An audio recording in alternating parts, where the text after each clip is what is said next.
So I thank everyone for coming in.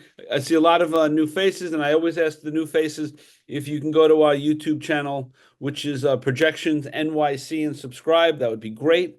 Um, and a little bit of advance notice on next week, on next Wednesday, we're doing what we're calling an industry night, where I have 5 or 6 different companies that service our industry who are going to speak about their service. So someone from Blinkbid, someone from Blurb, um, someone who's got an online gallery. We'll just talk for 15 minutes, sort of like speed dating, just about their service and see how it might help any one of us to move your business in this area. If you need help in social media, we'll have someone there as well. So just something to think about. You of course you'll get notices. So let's start the night off. I want to thank Photo Shelter, Pro Photo Daily, Epson, and American Photography for always helping us. And tonight we have the great Stephen Shames, who's going to talk to us about his career. And we're going to see his latest book that's coming out, which you can get copies off of his website. And there's all kinds of information on how to get it, and his other various books. So with that, we'll have Jay share the screen. And Stephen, here we go. All right. So Jay, hit the button and off we are. Off we go.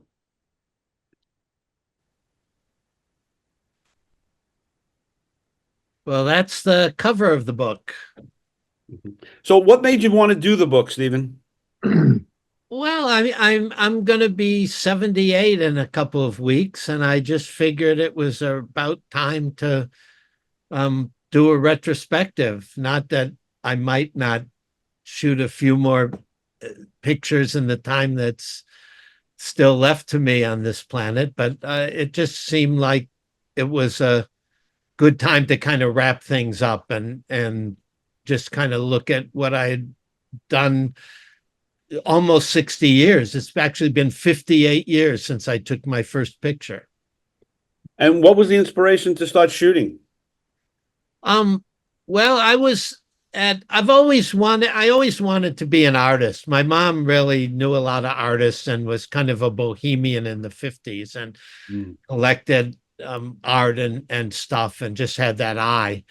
And but I could never draw or paint or anything. So when I went to Berkeley, I was, when I was in college at Berkeley, there were all these things going on. I got there the year after the free speech movement, and there, there were the Vietnam War was going on. There were always protests. The Black Panther Party was on the campus. They were always doing things. And then the students just got together to try and create a Black studies department, and the campus was on strike. So, and Ronald Reagan was governor, and the police were always on the campus. And at one point, the National Guard was on the campus. So I started taking pictures originally just to kind of document police brutality. And I'm so glad that we have a president now who loves the police. And so we don't have to do that anymore. Ha, ha, ha. But you guys can laugh. That was a laugh line. Anyway, no, I mean, so I started photographing the police beating students up on campus. And then one of my best buddies, Alan Copeland, was stringing for the Associated Press, and he brought me over there, and I started stringing for them, and then, but also started working for the underground press for the Berkeley Barb, and the Black Panther paper, and then through the Associated Press, I started working for Newsweek, the New York Times, the Washington Post, and just a number of other publications, because there was always something going on in the Bay Area. So I was actually earning money while I was still a student. And that's how I got started. Yeah. And these images that we see now, where are these from? Well, this particular picture is from Romania. Those are street kids, and they're actually gypsies. I think there's a politically correct term for gypsies, but I don't know what it is.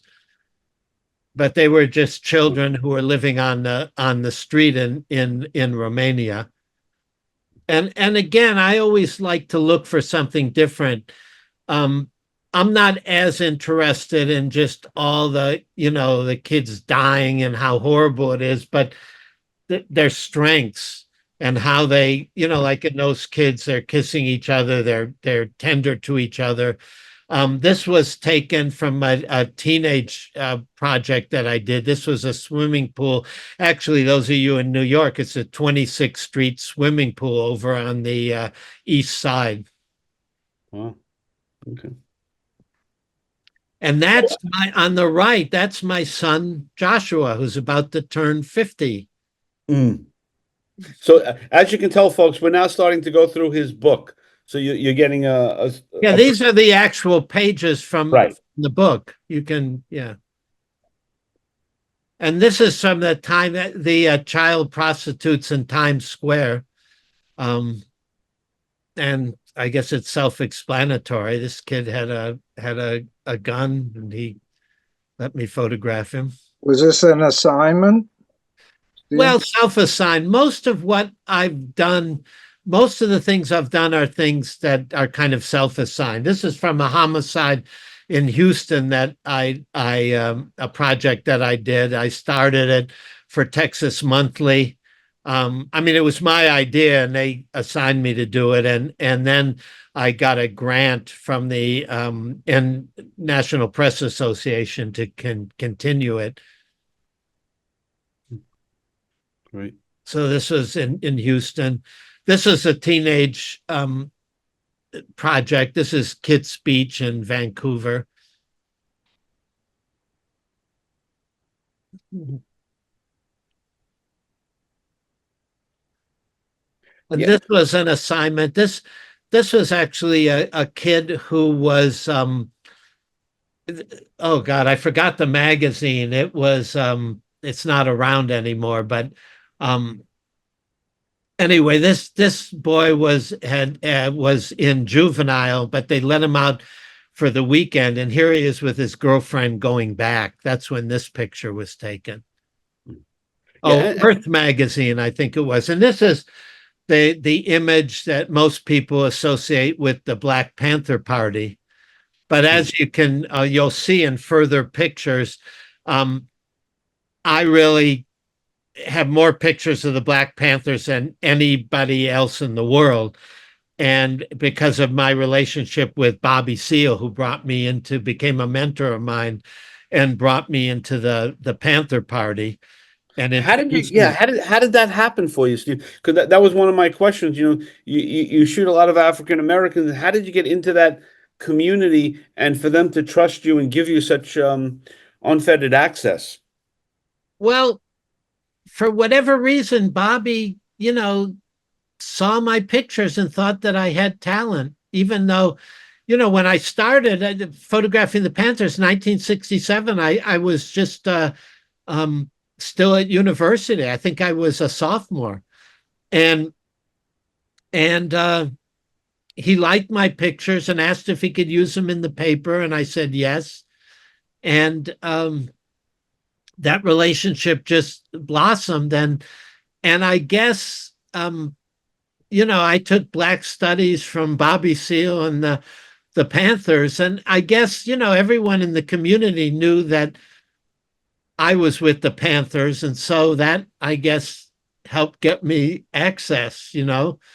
Um, but also, it's just I'm not the only one who ever gets access. I mean, all the photographers out there, a lot of them who are watching this, we get into all kinds of different communities, and the reason is because we're just open to it. We're open to people and who they are and listen. It's like going into a community. I sometimes say it's like Star Trek. I know that you watch the old Star Trek, and they would like land on some distant planet and just have a little adventure. And I kind of see it like that. There's all these different communities all over the world, And if you go in with the attitude that you want to learn something and you want to listen to the people there and find out what it is that they have to tell you, as opposed to kind of the colonial attitude, you know what I mean, that we're in the Yeah. West and we know better than you. You know, if you have an attitude that you really want to learn from the people, then people want to be photographed, and they love having photographers in their life if they think photographers are being honest and open. And it isn't even just a matter of not showing bad things and good things. I mean, if someone's a drug addict, they know they're a drug addict. It's not like a secret to them. And so if you're photographing them shooting up, they'll let you do it if they feel that you're not looking down on them, that you're actually trying to understand what's going on. And was that always your nature, Steve? I guess I've always been, curious about things and wanting to learn about things. I never thought I knew everything. This is from the 60s. This is at Berkeley, a demonstration. I think this was is throwing tear gas back at the police. I think this was a demonstration against Nixon's incursion into Cambodia. Mhm. That's from the Homicide Project. That was at a funeral, a little girl at a funeral for a taxi driver who was murdered in Houston. And are these images, are these all from assignments or some personal projects or a mix? A lot of them are personal projects. This one, for example, I got a grant from the Alicia Patterson Foundation to photograph child poverty in the United States. And this was a family living in a trailer on the beach in Ventura, California. Mm. So I actually got a tent and went and camped out with the people. I mean, that's something else. A lot of photographers do that. I remember listening to Salgado saying, he would like take a bus in, or people would walk in when he goes into a place rather than, you, if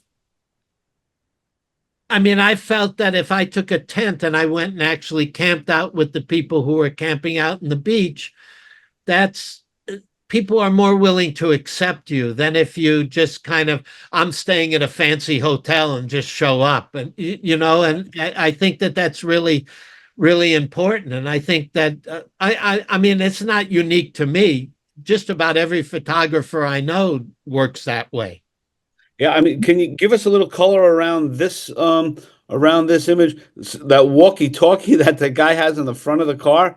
My God, Yeah. look at the size Well, of that. this was the funeral for George Jackson, who was a Panther who was murdered. He was in San Quentin.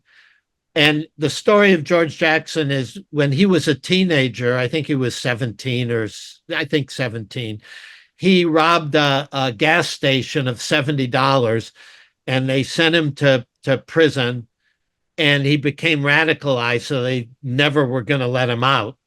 Uh, So he was in not only the maximum security prison, but he was also in solitary. And they claimed that someone had smuggled a gun into solitary and he tried to shoot his way out of San Quentin. So they shot him. You can form your own conclusion on whether someone could smuggle a gun in. I was into San Quentin. I photographed him in there, and you go through a metal detector, and if they want to, they can strip search you.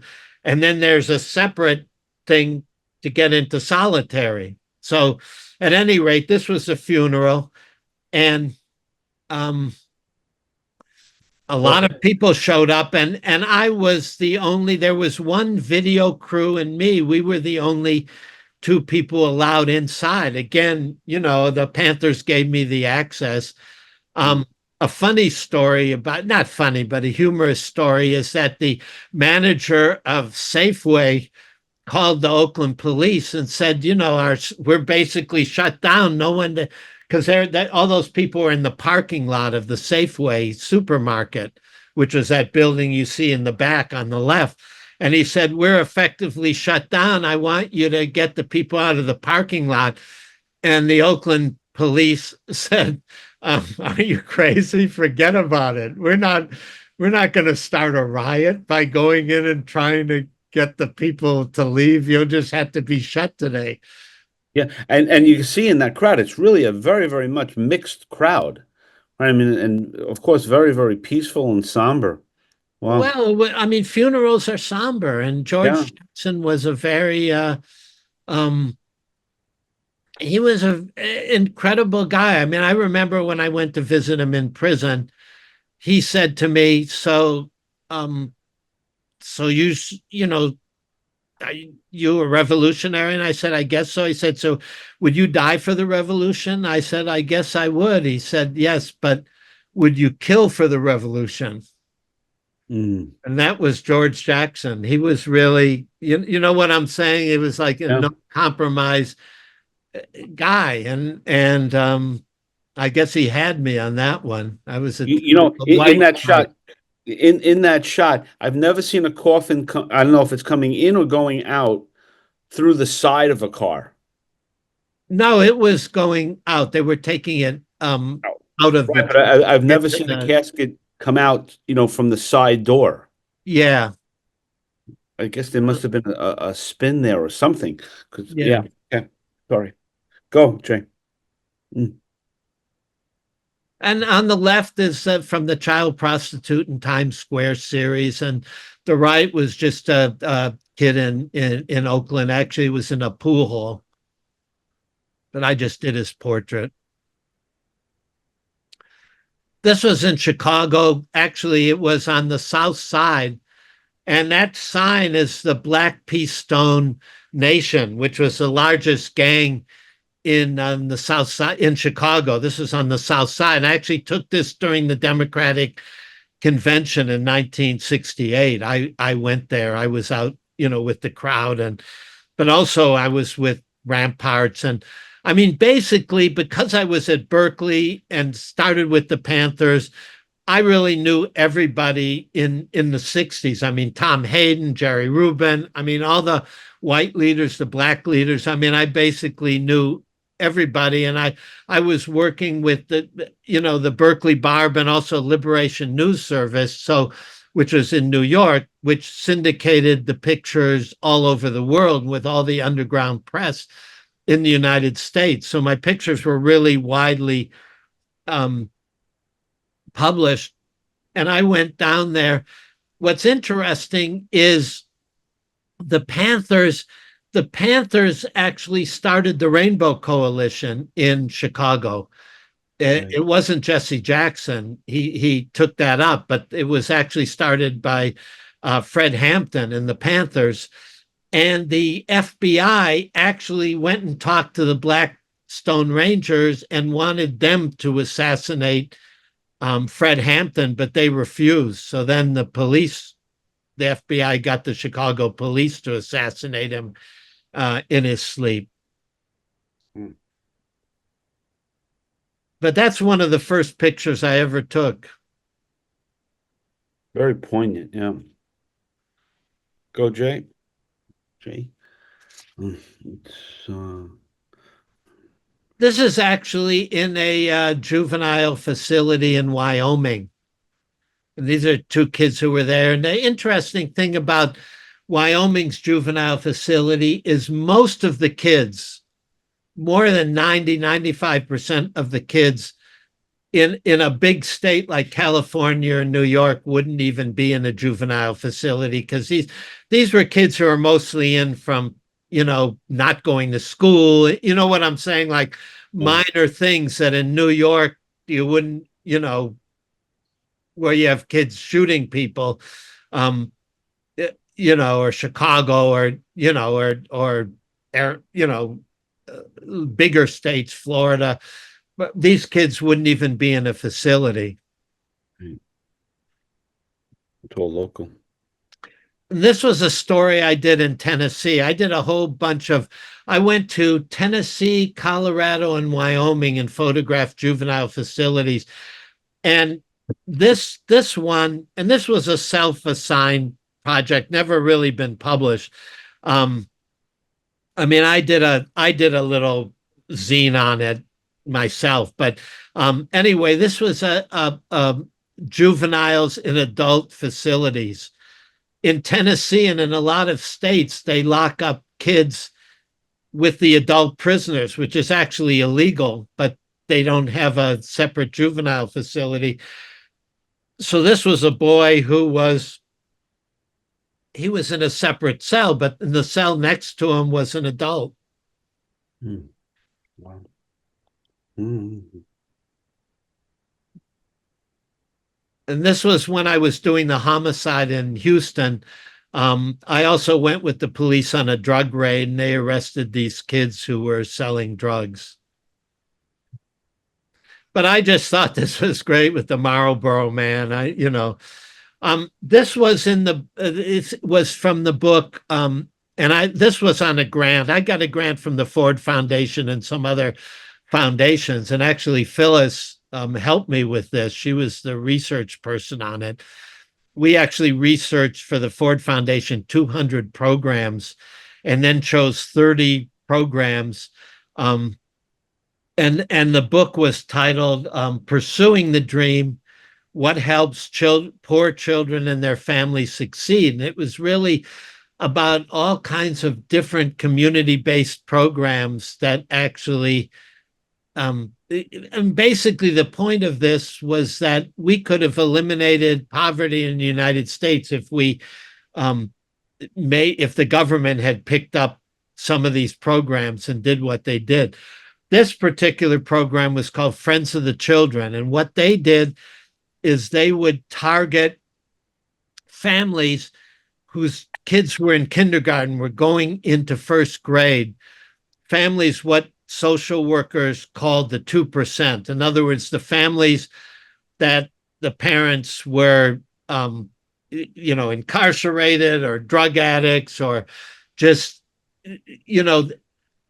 the families that social services would often go in the middle of the night and take the kids away. They would target those families when the kids entered first grade, and they set each kid up, with what they called a friend, and that friend was Zach, and the boy's name was his TR, Daryl, and his dad was in prison, his mom was in welfare, and because of the program, his mom got off welfare and got a job, and TR ended up going to college. But when he was in second grade, when I took this picture, because I stayed for 2 years with this program, I went back and forth for 2 years, and so I made 5 trips to Portland to photograph this program. But he was hanging out with drug dealers on after school, and Zach went to the drug dealers, and he said, and that's in the book, and I did a short film on this, which actually you can see on my website. It's on I think it's on YouTube, but it may also be on that other film website, whatever it's called. I can't remember. But anyway, Zach went and talked to the drug dealers, and he said, "Look, this boy is mine now. He's going to make it, and I'd appreciate it if he comes after school to see you, if you just send him home." And they did, because they recognized that, he actually had a chance, and they didn't want to mess it up. Beautiful. So there's a lot of stories like that, huh, Steve? Oh, tons of them. I mean, a lot of people contact me even years and years I was going to ask you later. This is from the Bronx. This was a 20-year project. It was published as a book called Bronx Boys. University of Texas Press published this. And this was just a picture. I just would go hang out, and hang out, and sometimes stay overnight. Photography is like, I tell people, it's like fishing. You have to put in the time. Sometimes, you go out to fish, and I mean, I'm not a fisherman, but I but sometimes you can go out and catch a fish in the first 5 minutes, and sometimes you can be there for 5 hours and not catch anything. And photography's like that too. You just have to be there and be ready. This was from this was from a project they did for the Annie Casey Foundation on dads in low income communities and how important fathers were.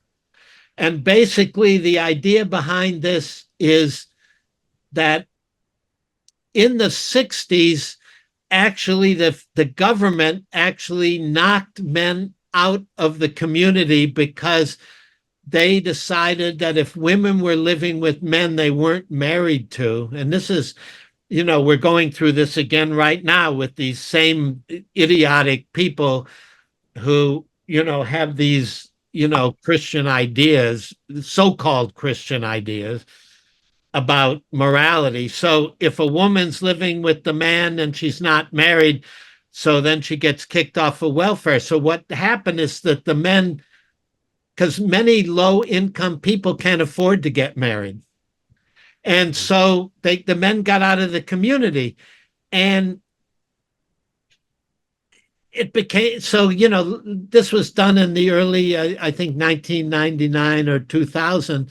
But the idea was to photograph how important men were in the community. And also, the idea of deadbeat dads. Well, for low income men, a lot of men, when they get divorced, then they have two households to support, and maybe they're at a minimum wage job and they can't afford it. So again, our society, oh, let's send the men to jail. Well, a better approach maybe would put them in a job training or an education program so they can upgrade their skills so they can actually afford to support their kids. But Yeah. when we look at poor people in our society, we always, act like they're criminals, Mm. as opposed to the structure is what's screwed up the poor communities, not the people. But when we look at the billionaires, many of whom actually are criminals, such as, I won't mention his name, but you all know who I'm thinking of. Some of them actually are criminals. No, we venerate them. On the left is from the child poverty series, Outside the Dream, and the right was from Bronx Boys, and that boy on the right actually was a co-author of the book Bronx Boys. I really like to involve the people I'm photographing, and I taped him, and he talked about his life, and it's his text is about 24 pages in the book. It's Mm. Martin. What a New York City shot that is. God, that's like timeless. Yeah. And these boys here, my God. Well, this was in Lowell, Massachusetts, and this was for a project I did on the empowerment zones, which became a book that Aperture published. Um, Al Gore's empowerment zones, and this was in Lowell, Mass, which was a community that that where the factories had all shut down, and now there were a lot of Hispanic and also Cambodians, refugees living there. And this was at a car wash. That's why they're all like that. They were just cooling off, but they to raise money for their school, or I don't remember if it was a school or a Boy Scout or whatever it was, but or their church group. Anyway, they were raising money by washing cars. And at one point, someone just turned the hose on them because it was a hot day. And I thought, well, that's a great picture. So Steve, so your shots, they're very much engaging, very like in tight, getting the emotions and the moments of these people that you document. Is that by design? I mean, that's what you felt Well, most of comfortable. course, no, Yeah. that's what I do. I mean, to me, I mean, I'm very emotional, and I guess that, I mean, to me, that's the point of the pictures, is to really get inside people and show their emotion, because humans are emotional. And this was from the teenage series. boys drinking beer, on the beach. This Mm. was a child prostitute at Times Square. This was down in the 8th Avenue subway entrance. This was done on assignment. I worked for the Philadelphia Inquirer for a couple of years, and this was in North Philadelphia. I did um and again, that's how I worked. This was shot with a 35 millimeter lens. It may have been a 24, but it probably was my Leica with a 35. And this was a drug dealer on a corner. And again, to me, showing, people have these ideas that the drug dealers are like, these mafia movies that you see. But frankly, most of them are teenagers and guys in their early 20s at most, but most of them are like teenagers, and they're there and the kids are just hanging out with them, and women are sitting with, there's another picture we'll come to where the women are sitting with their babies, and I mean, that's the reality. But on TV and in the movies, you see these, again, we vilify. I'm not saying drug dealers are, should be models for everybody, but basically, that's often the best way that they see to earn money where they are and where the schools aren't doing very much and blah blah blah. All the Yeah. things in their community, but basically they're kids that could have another um they're not the stupid kids. They're kids that if as a society we really got in there even at an early age, they could have a different path. Um, on the left is Huey Newton, who was one of the co-founders of the Black Panther Party. That's when he got out of jail. There was an incident where a police officer got killed, and they had him in jail. They wanted to execute him, but he got off.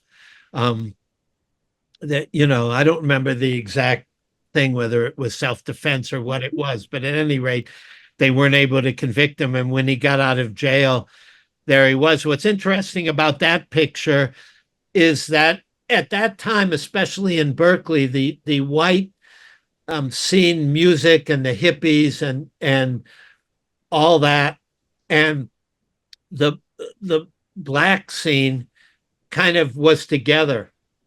I mean, it wasn't separate like it is now. People were mixing and they were talking to each other. And the Panthers, we listened to to James Brown, and they listened to Bob Dylan and the Jefferson Airplane and all those gangs. And he actually, all those groups, and Huey and Bobby Seale actually, they at political education class, they would actually talk about the lyrics of Bob Dylan and kind of break it down, what it was about. On that book that's to the left of him is Bobby Seale's book, and that the picture on the back cover is my picture of him. Again, I had a very close relationship with the Panthers. I mean, I go to the reunions. I went to the 40th and the 50th reunion, and And a lot of those folks are still alive, Steve? oh yeah, a lot of them are on Facebook. And when I did the book tour for the Comrade Sisters book, Women of the Black Panther Party, which was co-authored with Erica Huggins, and my book before that was co-authored with Bobby Seale. Again, the same way in the Bronx Boys book, I had someone from the Bronx do the writing. Well, in the Panther books, I wanted the Panthers to do the writing. So it was like an oral history. I'm not claiming that's the absolute truth. What we're claiming is that's their truth.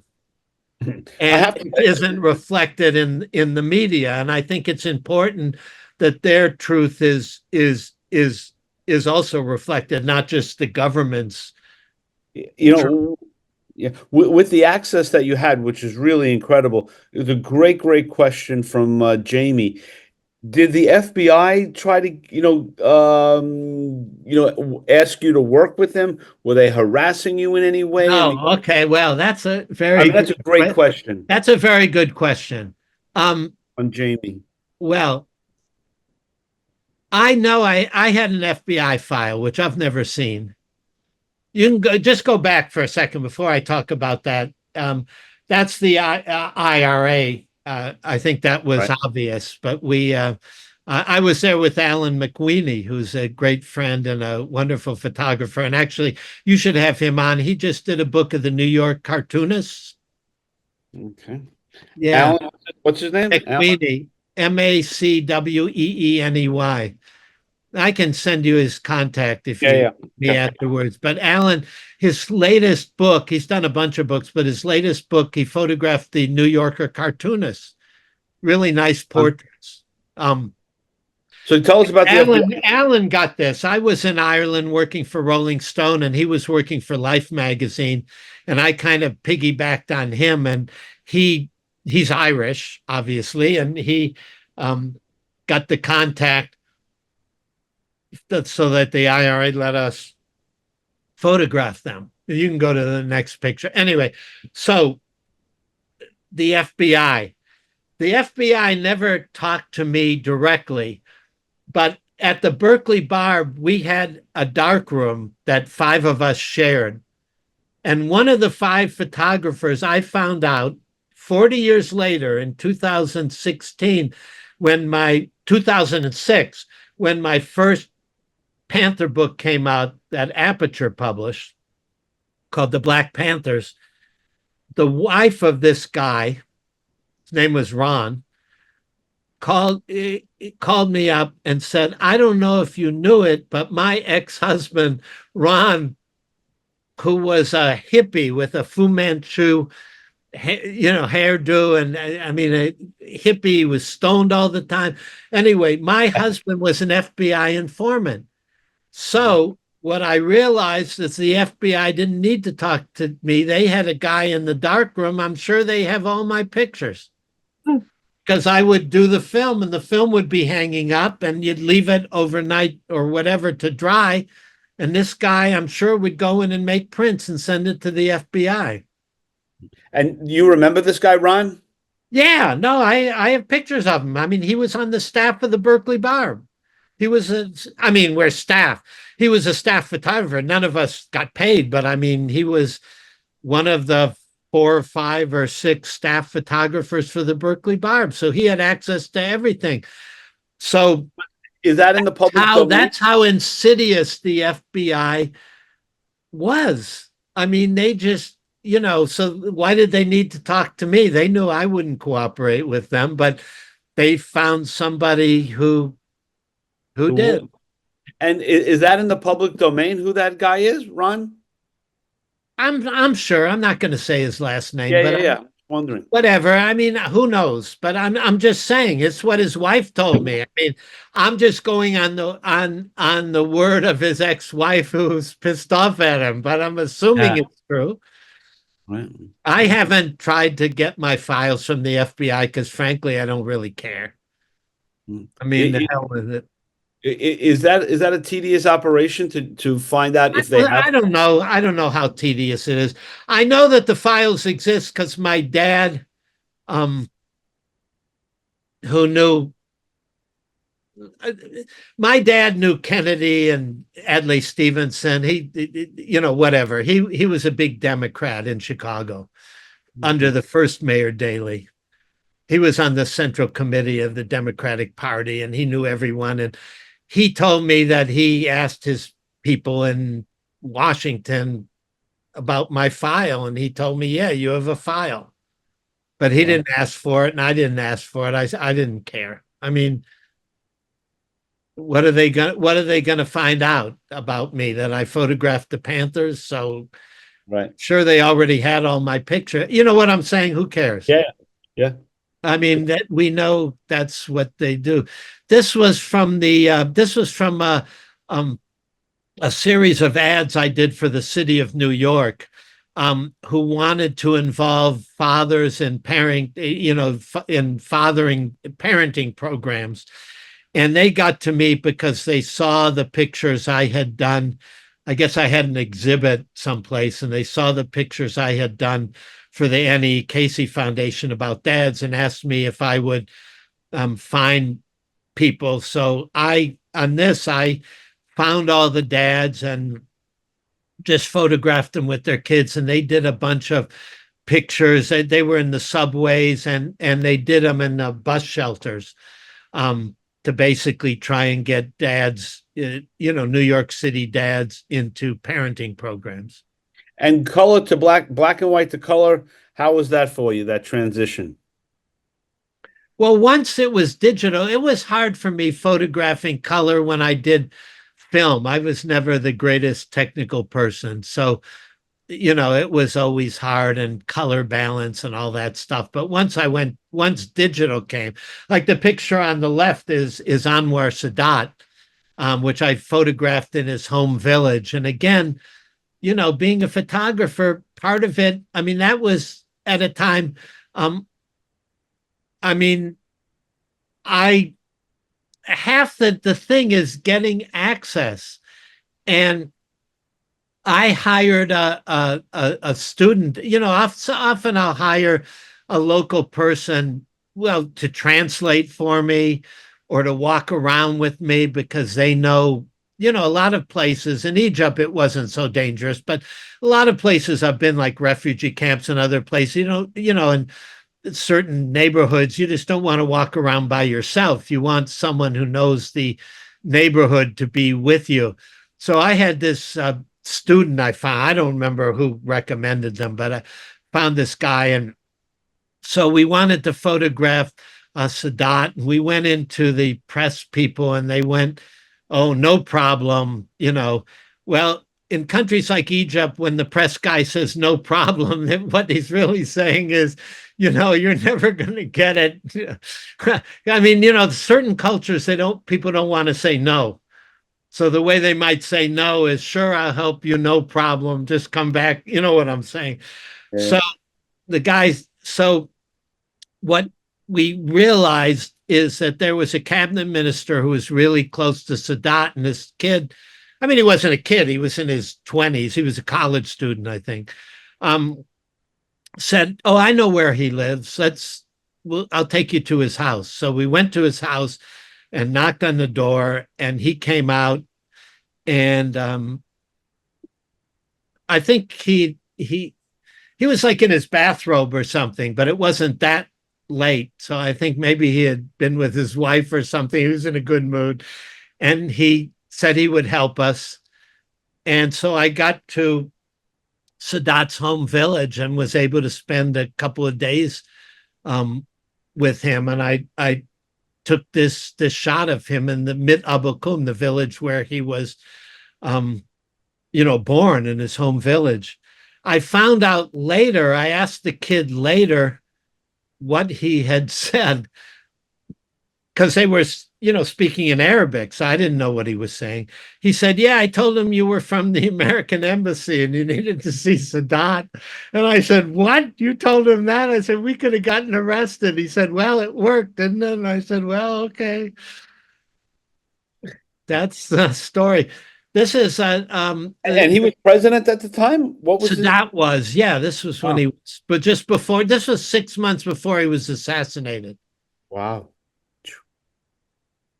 This was a story I did for US News and World Report on border babies. The hospitals in New York, if a baby was born to a woman who was addicted to drugs, they took the baby away until the baby was free of the drugs in the hospital. And then volunteers would go and, hold the baby and care for the baby. And this woman was vice president of a ad agency. And this is one of the pictures I did. It was a 2 or 4 page spread in US News. How you would remember she was the vice president of an ad agency. Yeah, and I actually lit that. That's one of the few shots that's lit. If you go back, Yeah. I actually had a light over to the right and threw a shadow on her. I put a little spot, grid on the light, so it just lit her face. Mm. Anyway, but I don't do that very often. But in this case, it worked.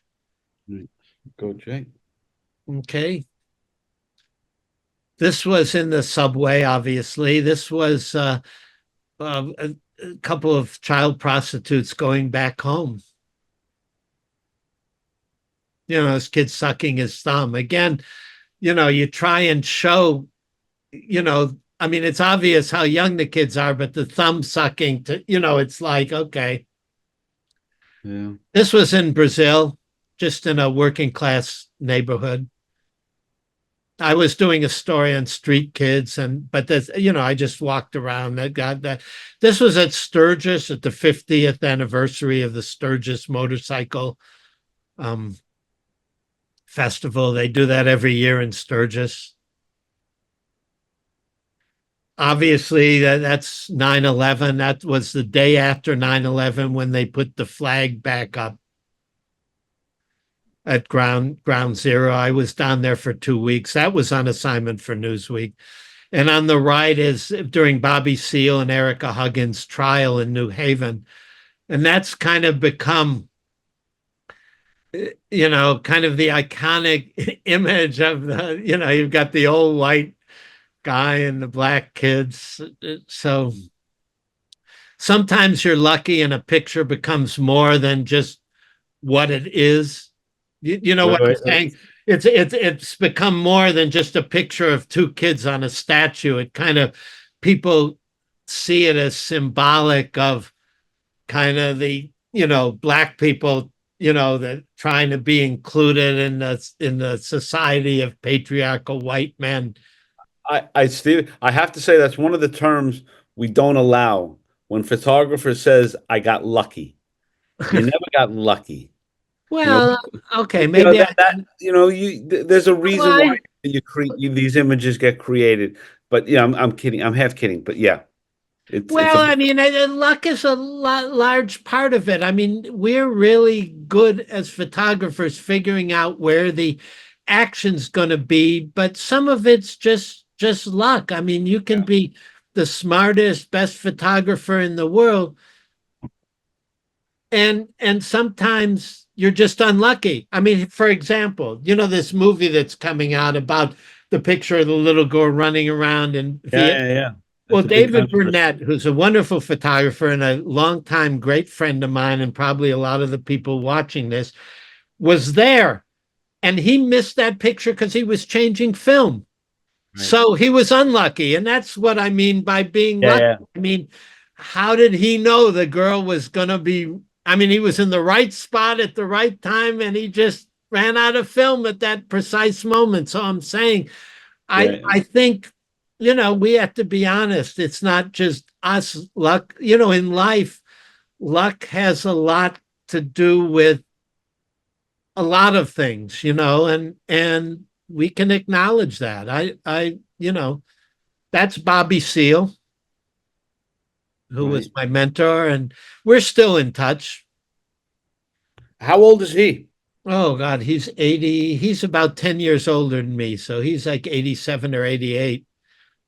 This is Chicago Democratic Convention. The National Guard was out with a machine gun in front of the hotel where the delegates were staying and where some of the meetings were held. That's from the homicide series. It's just a body on the, Wow. I went with the cops. Jerry. On the left is juveniles in jail. That's in Colorado. This boy, this boy is 13 years old. He stole a car and drove across 2 or 3 states in the car. He had a little box. He couldn't reach the bottom. He told me he had a box so he could reach the pedals, a cardboard box or Yeah. something. And but they considered him a flight risk. So when he went from his cottage where this was a minimum kind of security place for first time offenders. So when he went from the cottage to where they had the school, they shackled him. Mm. And so I got that picture. And again, I was lucky that the light was just great where he was standing. I'm just making fun of you with the lucky thing. I know you're making fun of me. Um, and the picture on the right was during a demonstration in San Francisco. Yeah, I thought that was Jerry Garcia. Was it young? No, yeah, no. This is interesting because 10 years afterwards, Esquire wanted me to recreate that picture with the people, and they got the cops. And actually, I talked to one of the cops' wives, and things had kind of changed, and she wanted to give the picture to her husband, so I sent her a print, but it never happened because they couldn't locate the kid. Hmm. But it's just the idea of when they saw me, they just stood up and they were so proud. And, this is the Panther School. These were all the children here are children of Black Panthers. This was in a juvenile facility in Brazil.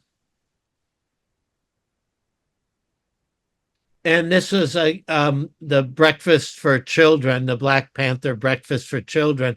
And again, I always tried, how often do you see positive images of Black men in the media? And so I'm always conscious,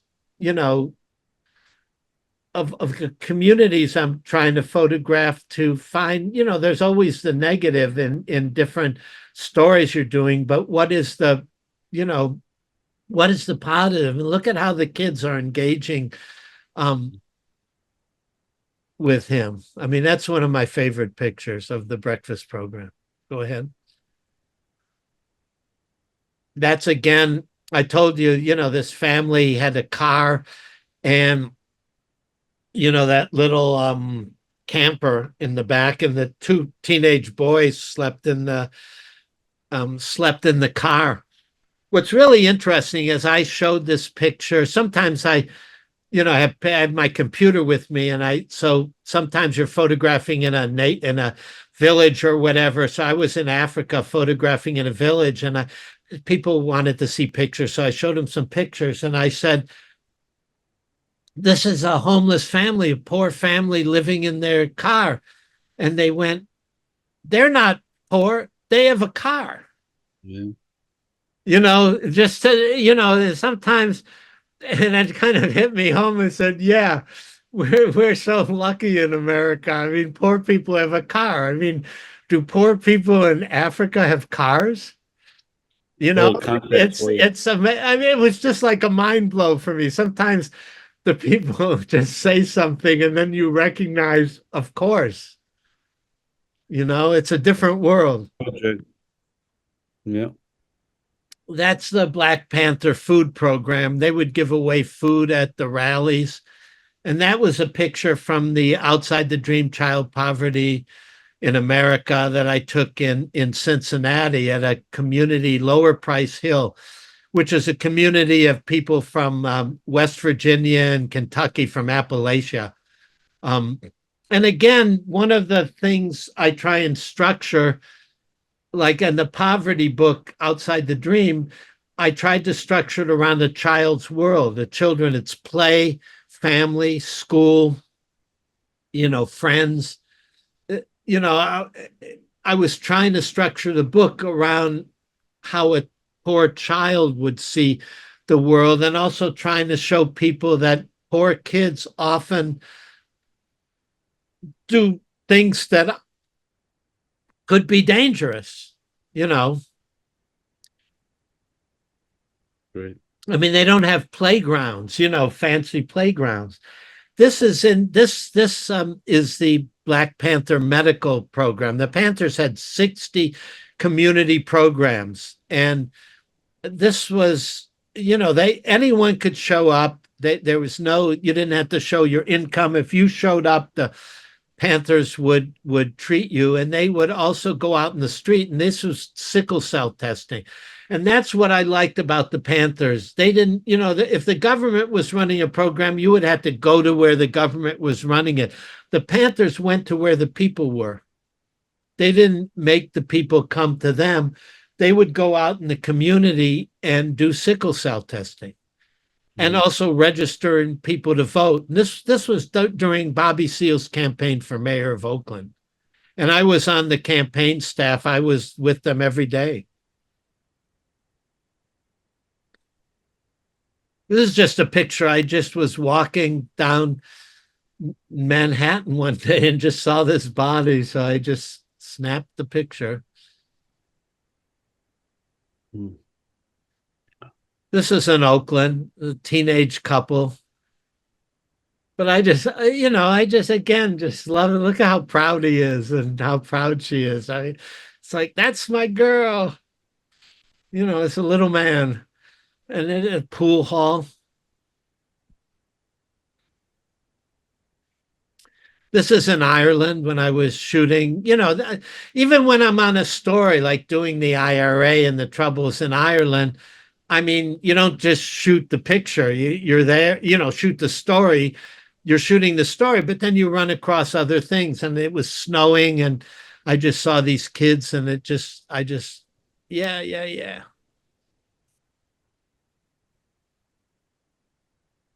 This was for the Annie Casey Foundation Dads Project. Again, he was in a parent, a fathering program. This is in Indianapolis, in Indiana.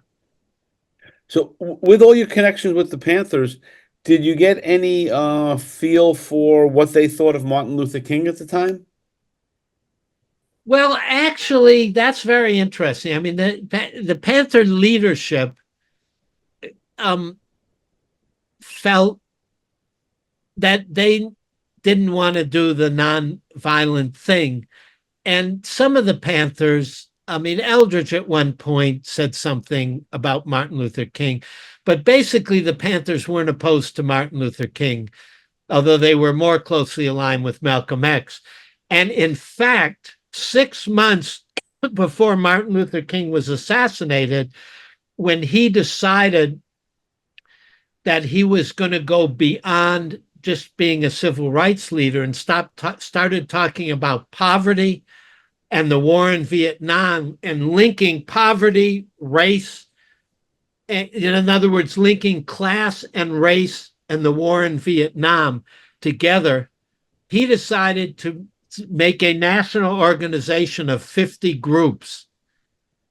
And he called Bobby Seale, actually Abernathy called Bobby Seale, who was the number 2 guy in King's organization, Ralph Abernathy. And they asked the Panthers to join and Bobby agreed. And then he was assassinated. As an aside, the New York Times ran an editorial when he started talking about the war and poverty that he should stay in his lane and talk about race. Wow. But, we won't get into conspiracy theories of why he was assassinated or what happened. But all I can say is whether or not the government was behind the assassination, that they had his phone tapped, that they were on him like, white on rice, as the expression goes. So how did that guy even get near to King to assassinate him? Although maybe they were incompetent. I mean, if you look at the guy who got a shot off on Trump, maybe the FBI was incompetent. So I'm not saying that they looked the other way. They could have just been incompetent, but whatever. But it's interesting that he got assassinated when he decided to link all those things. Malcolm X got assassinated shortly after he decided that white people weren't the devil. And that when he went to Mecca and saw that there were white Muslims and realized that it wasn't about race. And Fred Hampton got assassinated shortly after he made the Rainbow Coalition and brought the Puerto Ricans and the black gangs and white people. There was a group of white Southerners in uptown Chicago, and he brought them all together in the Rainbow Coalition, and he got assassinated. So what the Panthers would often say, which I agree with, is that what's dangerous in this country aren't racists. What's dangerous to the ruling people in this country is people who want to bring middle class and poor people together across racial and income lines. That's what's truly dangerous. Mm. You know, Farrakhan's never been assassinated. Right. You know, the neo-Nazis don't get assassinated. Think about it. Anyway, enough politics. Yeah, go This Jay. is this is street kids in Bangladesh, and the this is on the right is the Bronx series. It's a kid shooting up. That's when heroin came back into the Bronx. I tried to get people to do stories on it. No one would touch it. People didn't touch heroin until it got into the white suburbs, you know, 5 or 6 years later. This was 1984. Um, this is just a picture walking around, but you know, the fuck you was kind of interesting to me. This was the Pursuing the Dream. This was Girls Incorporated, a program that helped girls do well in school. Their philosophy was that the ways to keep girls from getting pregnant and having you know, sex at a young age wasn't to just say no, but to get them involved in math and school and do well at that, and basically give them a future and focus them on going to college, and that worked. That was the approach, which again, you know, was what I kind of highlighted in the book, the positive approach.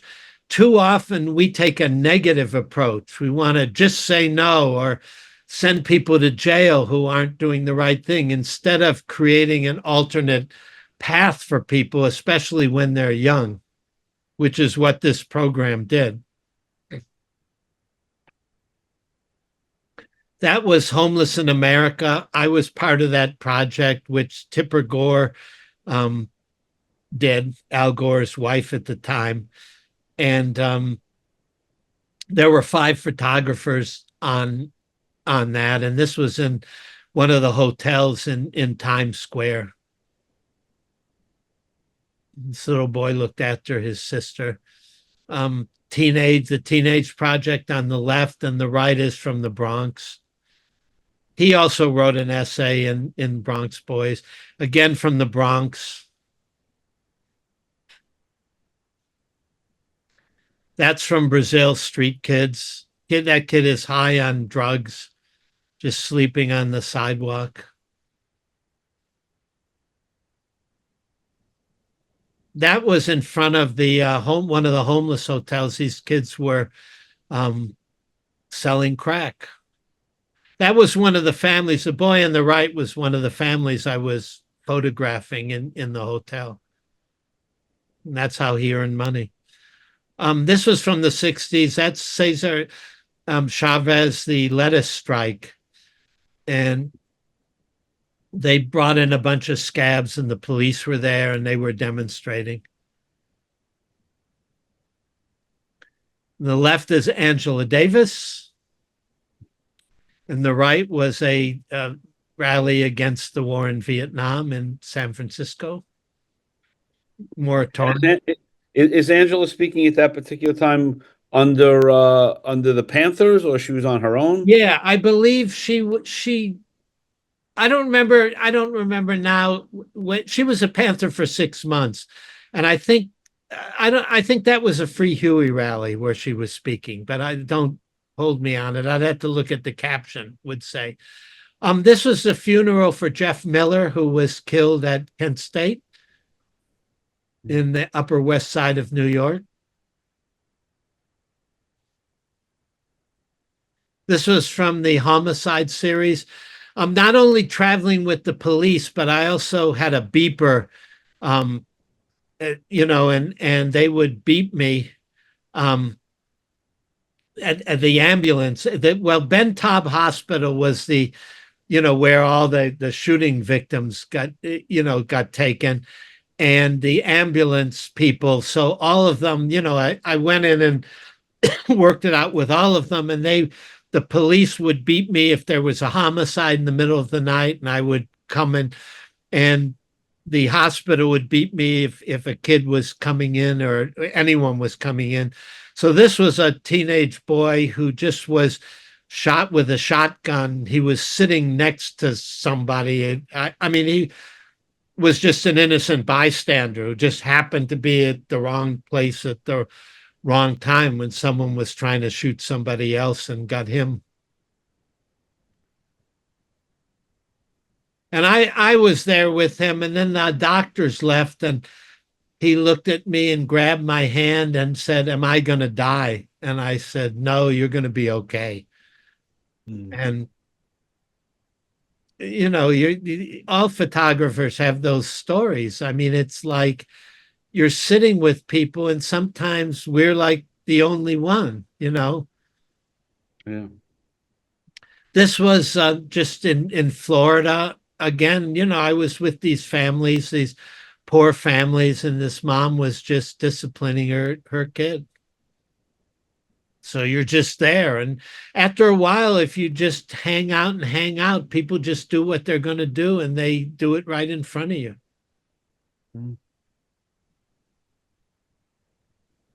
That's solitary confinement in the Wyoming juvenile facility, and that's a Black Panther smoking.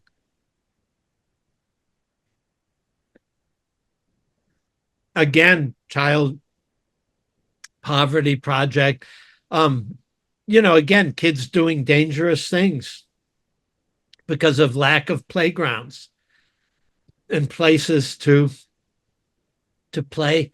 The writer was a child soldier who was abducted and turned into a child soldier by the Lord's Resistance Army. And you notice on the wall, he wrote, "No excuses."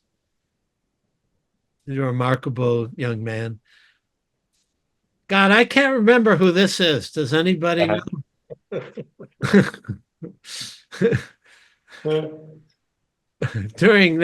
When he was running for some office, school board or something, I don't know. And that's anyway, that was during his first term when he was just running for president in Philadelphia. That was in Philadelphia. This was in the subway in Tokyo. I was in Japan. I had an exhibit at God, I can't remember what it's called. Oh, Kyotography.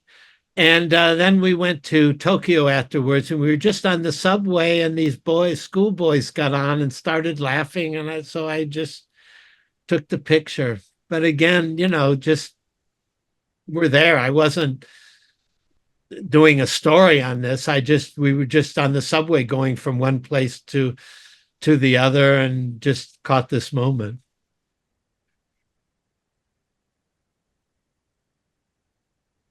That's Stephen Hawking.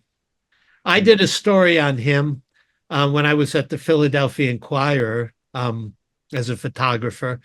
So we went to Cambridge in England, and I spent a week with him, and that's his son. And he was just playing tag with his son in the parking lot near their house, and on the right is his son's friend. Again, those are the type of moments I'm looking for, something that's a little bit different. I mean, there's a great story for that too. The evening that I arrived in Cambridge, so he met me, and we were had a brief meeting, and he handed me the manuscript for his book, which hadn't been published yet. And so I stayed up all night and read it. And the next morning, when we met, he said, "Well, what did you think about my book?" And I said, "Oh, it's good." And I I don't remember exactly what it was, but there was something that didn't make sense. And I said, I don't know the math. But the way you wrote this, I think what you really meant was this and blah, blah, blah, because it wasn't clear. And he listened to me. And I think he liked that and decided he was just going to give me like an hour. And you always have to figure out a way to get more time with, especially you're photographing famous people who are really busy. So that the second thing that happened is we were having breakfast at one of these halls, with the portraits in the back. You've all seen them in the movies, these halls that they have at Cambridge and Oxford. And the guy sitting next to me was this upper class professor. And he said to me, well, you're a newspaper guy. I said, yeah. He said, oh, I just can't read the newspapers. There's so many, mistakes in them. I just can't read them. But he said it with that upper class, accents that the British always make fun of. So I just turned to him and smiled. And I said, well, sir, we actually do that on purpose because our goal is to make all our readers happy. And some of our readers have nothing better to do than to go through the paper and try and find errors. So we sprinkle them in to make those readers happy. And Stephen Hawking laughed, and that guy didn't speak to me for the rest of the meal. But then afterwards, Hawking said, what do you want? I said, no, I don't want to just take your portrait. I came all the way from Philadelphia,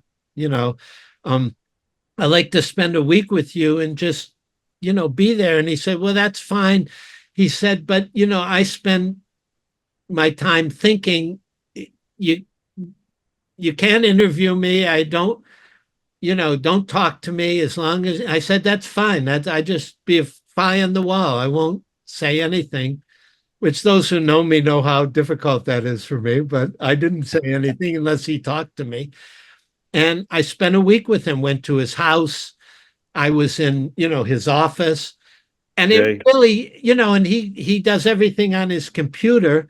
And, he can't speak. So he has to speak through his computer that has a synchronized voice. And I realized, think about this, those of you out there who have trouble balancing your checkbooks, he has the entire universe in his mind. All these complicated equations he does, he can't write them down. He has them in his head, and he has to write them down in the computer. Can you imagine having the whole universe in your brain, in your mind? That's how smart he was.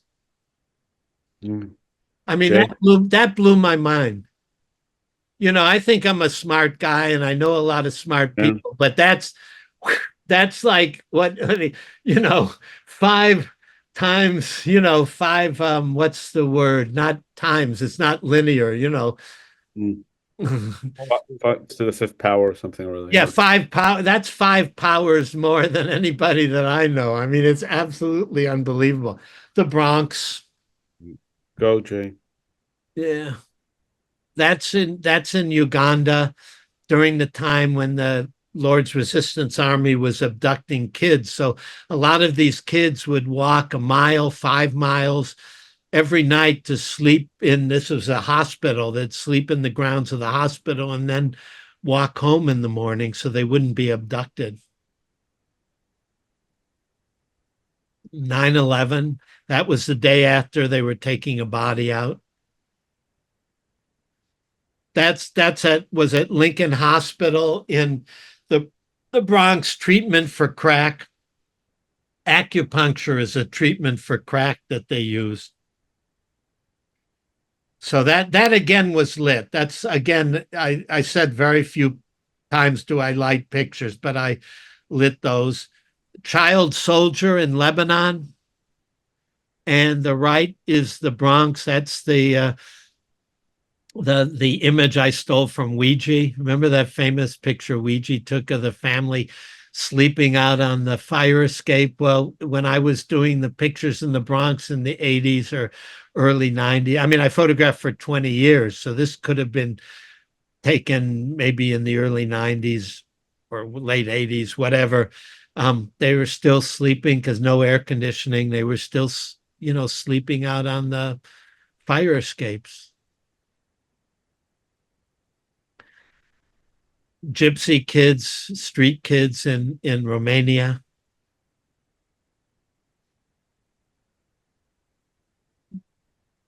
That picture was taken the day the chief of police at a press conference in Berkeley said, "Our police are under no orders to hit anyone with their sticks above the waist. That's our policy."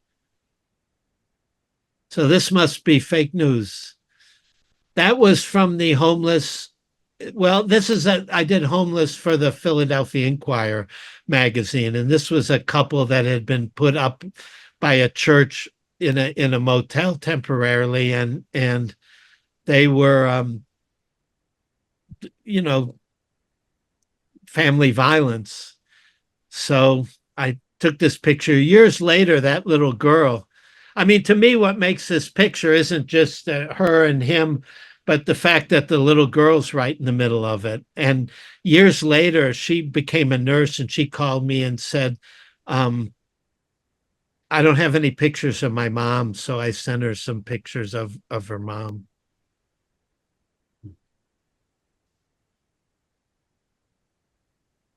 That was, I shot that for Stern magazine before I got the grant to do the child poverty project. And this was in Orange County. And the boy on the right, both his parents who were undocumented, but came to the United States so their kids could have a chance to have a different life. They worked as domestics at Disneyland hotels, which I thought was a great angle. Disneyland, the great, fantasy land and whatever. And who's making the beds of all the people at the hotel in Disneyland are undocumented people, even way back then. And the boy on the right said the gun was unloaded, but he took it to school to protect himself from gangs. But the boy on the right, whose parents had come here with a dream, his son was, I don't know if he was in a gang or not, but he was dressed like the local gang dressed.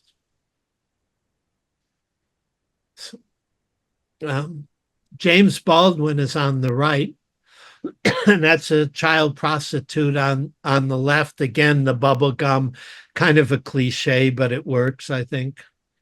Yeah.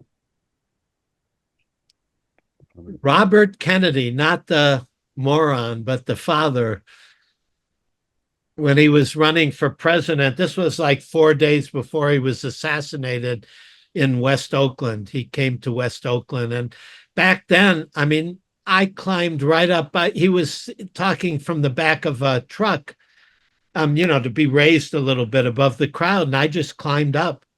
I mean, you could do that then. Unfortunately, I mean, I didn't even have a press pass then. I was still a student. I mean, this is 1968. I graduated in 1969. So this was, OJ. What? No, no. This was from my multiracial project, which again was a self assigned. And this was just a girl, I just photographed multiracial Americans. I wanted to do something on race and I didn't want to do just black and white. So I had the idea, I'd seen a story that someone had done. It may have been the New York Times Magazine a couple of years earlier on multiracial. And I always do a lot of research whenever I do a story. I mean, I read articles, statistics, government statistics, and I just try and, even when I'm going into a community, I read fiction written by people of that community. I listen to the music because it's not just a linear thing, it's an emotional thing. I want to get emotional pictures. So the idea is, what's better to understand the community you're photographing than their music, for example, to really get you in the mood of what it is, where they are. And the fiction, also fiction. I mean, it's one thing to read news articles, but fiction is, to me, a better way into the emotions of what people in the community are thinking. So that's kind of, I mean, you didn't ask that question, but that's kind of how I try and operate before I do a large essay on a community that isn't my own. Then if I do all those things, when I go in the community, I feel I have a better feeling for their emotional state, which is what I want to get. I want to be able to think that I can imagine how they're going to react to something someone would say, or something that would happen in their community.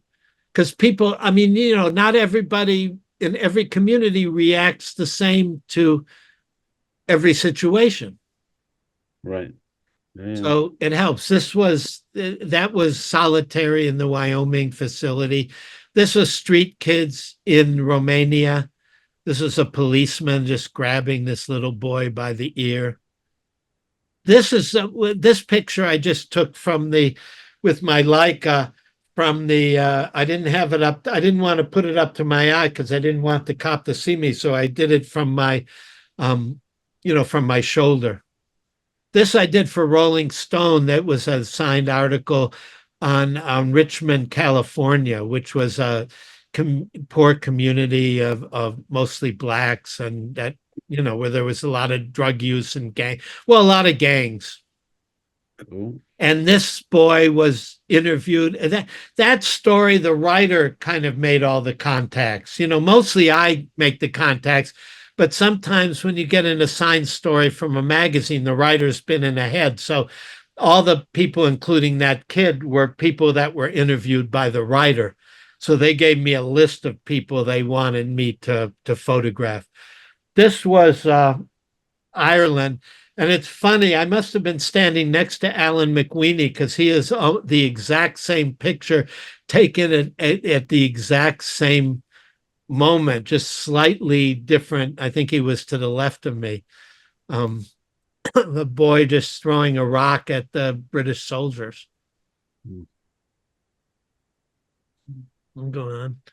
That was from the homeless in America. This is from a family living in a hotel.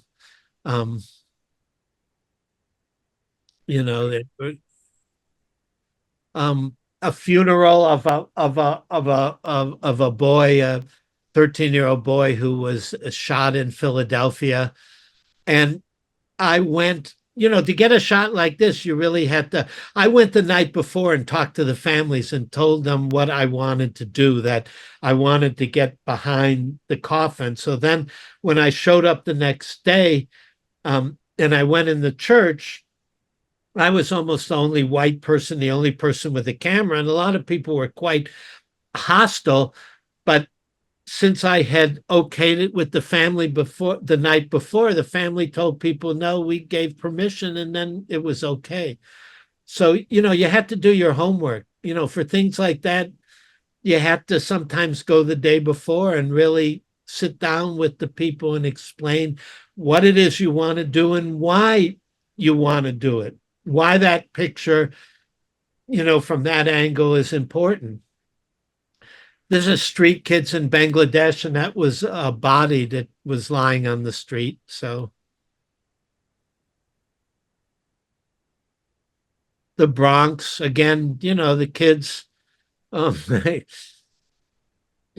water ski, that's from the Bronx, teenage couple. Again, from the Bronx.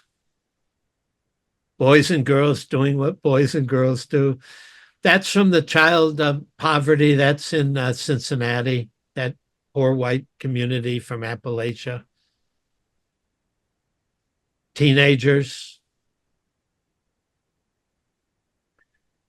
Northern Ireland. That's Pele, his last game in America when he retired. This was from Pursuing the Dream.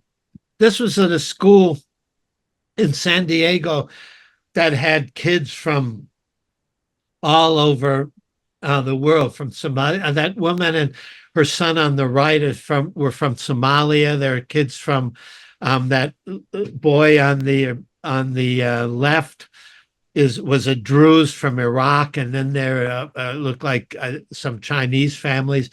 So it kind of similar to some schools in Queens in New York, where they just have kids from, 100 different places. And the school we did, this is part of the idea behind this, was that here's this school that had all these translators because they had to, I mean, the kids all spoke English, but the parents didn't. So the school had to figure out how to get all the parents involved, and they did a really good job. So this was just in the playground waiting to go into school in the morning. Remember I told you about Lowell, Mass, where the factories, that's one of the factories that shut down. I'm pretty sure the water in that was polluted, but the kids didn't care. That was, where they dove. It was wet, right? It's Cambodia. Now all these spreads, like this picture, the square picture isn't in the rest. That's from Brazil. You can go, oh, I love that quote. See, now things are getting better for me. There you go. And then the boy with the little white dog is another picture. Go ahead. And that's a Polaroid composite. I did started before, but then during COVID, I did a whole bunch of Polaroid composites. There's another Polaroid composite. Street kids. One of the things I do, again, always say I try and do different things. I had a Hasselblad, and I did portraits of the kids. And the difference was when I was shooting them with my Leica and the Canon, life went on. But when I brought out the Hasselblad, they posed like for their portrait. Somehow having the big camera, it just made a whole different picture. The kids, whatever. And it's a Hasselblad shot from Brazil at the beach. Go ahead. Those two girls were from Alcatraz Island. I was out with the Indians on Alcatraz when they took over Alcatraz, because I had, and then that picture of the man, that's again from the Dad's Project. Former gang member talking to this kid, a nephew of his, trying to keep him out of a gang. Go ahead. Okay, next one. This is Ireland, some boys in Ireland, just, posing. And that's on the Cape May ferry. And that's Lebanon I went to Lebanon twice, once during the Civil War, which is when I took that picture of the child soldier. And then that was 1976. And in 1980, during kind of the ceasefire, I went back and just took pictures as life kind of went back to normal somewhat. And these, I just walked around. These kids were just diving into the Mediterranean. And that's the back cover of the book. Three panthers at a rally. And that's that. And Wow. the picture I took of Frank. There you go. There he is. Yeah, that's an incredible collection. That's an incredible career at this point. That's just and your story, the access is what's astounding. Is absolutely astounding that you ingratiated yourself and you really got to get a good understanding of those folks.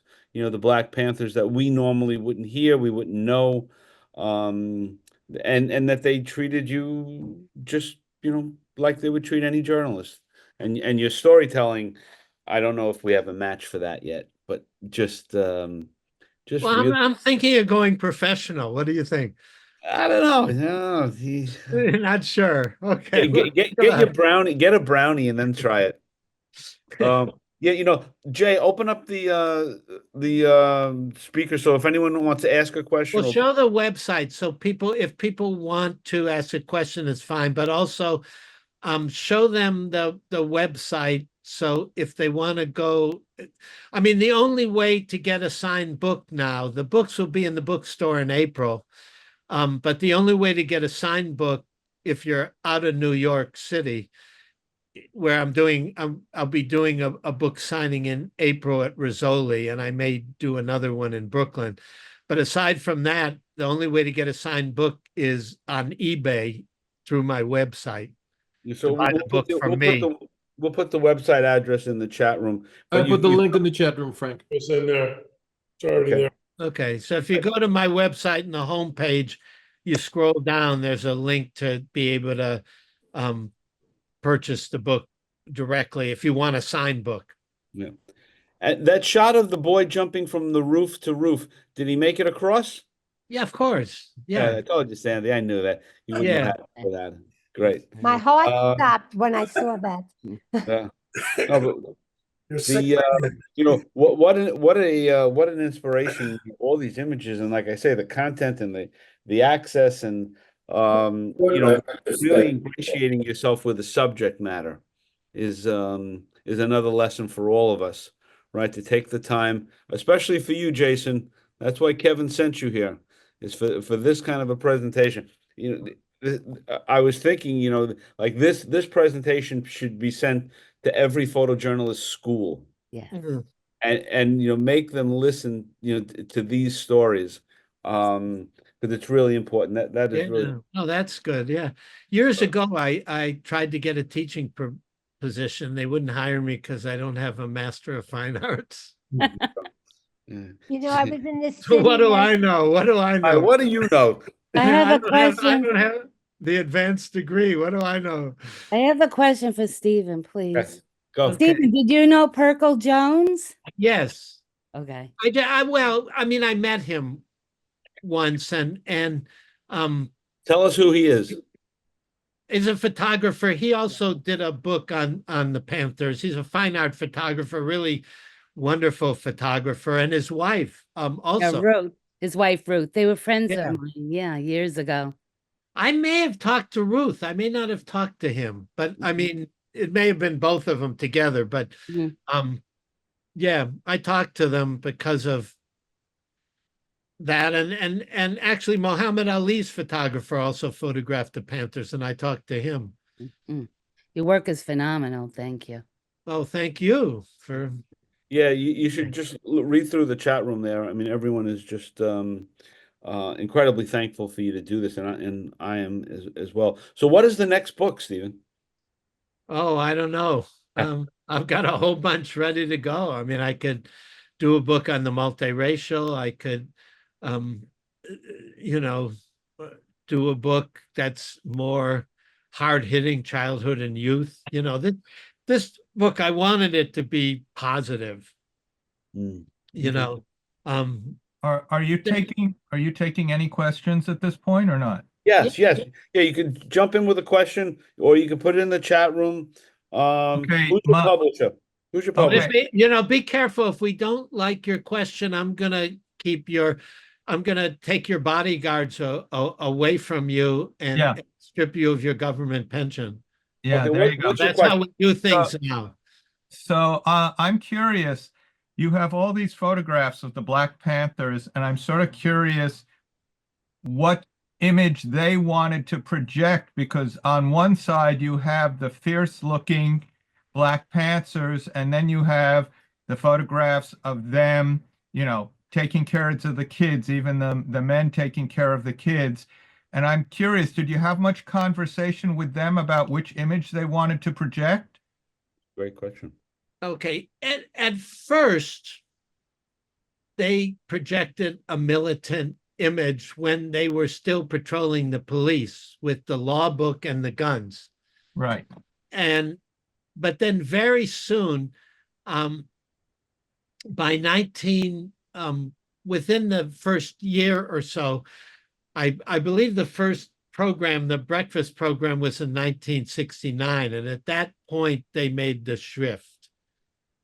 And Bobby Seale basically did that they wanted to focus on what the Huey named the survival program. And actually, the Huey P. Newton Foundation is doing an exhibit now in Oakland, Survival Pending Revolution. was Huey's phrase. And I have some pictures in it. I mean, the Panthers love my pictures because they recognize that my photographs counteracted the government propaganda on, It humanized them. yeah, which the government was trying, not to do. I mean, the FBI was sending around stuff basically saying that they were a bunch of terrorists and blah, blah, blah. Very similar to what the Trumpists are trying to do to Black Lives Matter, just to portray them. Or what during the civil rights movement, the segregationists, and racists tried to do to the civil rights movement. What, nowadays everyone, oh, Martin Luther King. During the time, they were calling him a terrorist. Right. You're old, I think you're old enough to remember that, right? I mean, Absolutely. Yeah. so that's the whole way that the establishment, the government tries to portray people who are trying to make change, and that's whatever, that's how it is. So the Panthers were really happy that this set of pictures exists because it's a reality that contradicts the government reality. I mean, even all the shootouts with the Panthers, most of them, I'm not saying no Panther ever slipped up. Look, people are human. And there were some Panthers, whatever, but most of the shootouts were initiated by the FBI through the police at the Panthers and started, they were the government that started the shootouts. Even Fred Hampton was shot 50 times in his sleep. They drugged him. The Panther informant drugged him, and they went in the middle of the night and shot him 50 times while he was sleeping. And even the trial that Bobby Seale was under, the person who convinced the Panthers to kill that person, who said that Bobby told us to do it, was an FBI informant. And so they arrested Bobby and arrested Erica Huggins, and they weren't convicted because when the evidence came out, it was the person who initiated it was an FBI informant. So, did that come from President Nixon and J. Edgar Hoover? Or did this guy just think it up on his own? Think about that. Yeah. Right. I had a tech. I also had a technical question. It looks like you're using lay flat pages for your double trucks. Are you happy with how that looks? Because you don't get stuff lost in the gutter in the middle of the book. I They're noticed. not I don't think they are lay flat pages. I think it's just a book. We did it the best we could. Some of the pictures we kind of we enlarged them a little bit so that the gutter wouldn't fit, rather, what I mean, if it had just been the full frame. But I think there's 2 or 3 in there where something important kind of goes in the gutter, but you had to just make a decision. We made a decision that we wanted it all to be all the horizontals to be double truck, and we couldn't not have the gutter go through a few of the pictures and keep the integrity of the picture. So what are you going to do? So we things that keep you up at night, right? Yeah, but I feel good. I mean, some people will have to bend the book a little bit to see what's in the gutter, but there are only a handful of pictures like that. Most of the rest of them, it worked out. No, that book looks beautiful, beautifully designed. Beautiful. Yeah, the content, I mean, all of it is just great. Any other questions from anybody? And like I said, Stephen, take a look for the comments there.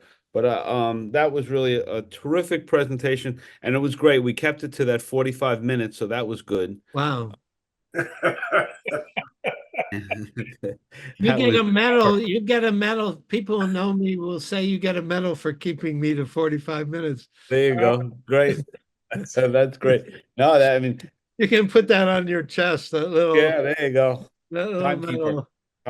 No, that's just a great presentation. That really is wonderful, and you stir memories, and you know, just it's like I said, it's a lesson for any photographer. Just to keep with it and committed, and believing in a cause, and on and on and on. So I thank you. The door is always open for you to come back and speak to us again. You have more work, different work, more focused on just a particular issue, whatever it is. We would love to have you back. That would Yeah, be no, anytime you want. I just want you all to write to Trump. I'm really pissed off he didn't ask me to be the White House photographer. I don't know why he didn't. you see now you should really end right there. That is the winner. But we could, we could send your name into the chief of staff there as an option. Have you considered Stephen James to Yeah, be right. photographer? Blessings. Yeah, Yeah. I have one question, please, if I may ask. Yes. When is his presentation at Rizzoli? When is that happening? Yes. April, I'd have to look. Yeah, put that on the calendar. April 16th. Perfect. Oh, I have to tax day. One more question, Stephen. Who is your publisher? Kara Verlag. Kara? Yeah, Kara Verlag. K-E. Verlag. If you go to my website, it says I'll do the that. name. And you can Excellent. also, and then you can Google them and go to their website, although they're in Terrific. Germany. So you won't be able to get the book from them until it's in bookstores in April.